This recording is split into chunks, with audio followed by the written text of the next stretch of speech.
Canadians fed up with a lack of transparency at the grocery store could soon see a change.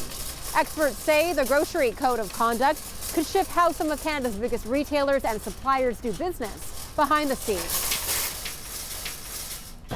The push for a code began in 2020 after farmers, manufacturers, and independent grocers warned the marketplace had become unpredictable and at times unfair. Well, grocers have actually implemented abusive listing fees, abusive penalty fees to vendors, but at the end of the day, who pays for all that are consumers. We saw business practices in Canada in the grocery industry were becoming, I'll use a diplomatic word description, distorted. The Canadian Federation of Independent Grocers, which represents 6,900 small businesses, says sudden contract changes and lost access to products have hurt independents for years.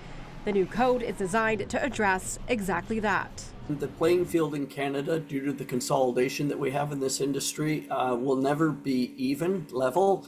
What we think the code will do is at least allow the independent grocers to stay on the playing field. The voluntary code is not a law, but it marks a major shift in how big grocers and suppliers operate, with Loblaws, Metro, and Sobeys agreeing to sign on.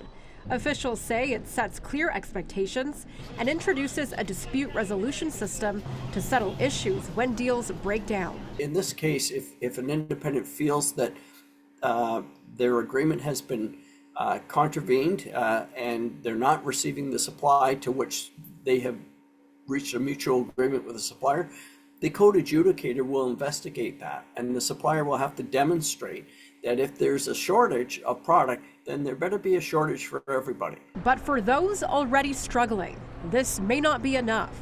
At the Daily Bread Food Bank, record high demand is being fueled in part by climbing prices. As consumers, we look at that last mile. We look at where we're buying the food as the problem, but there's the full supply chain that we need to concentrate on. And so my hope is that it is a step forward, but at the same time, I'm not as optimistic as others might be. Advocates warn the code's impact will be limited and say families won't feel relief where it matters at the checkout. We stood up as a nation and we had parliamentary committees and we blamed one or two individuals and one or two stores across the nation rather than looking at the totality and the complexity of food bank usage, of poverty. Now, back here outside of the grocery store, experts say that shoppers won't see any big changes right away. But behind these doors, the rules of the game are shifting in hopes of a more predictable system. Nakhavoly, City News.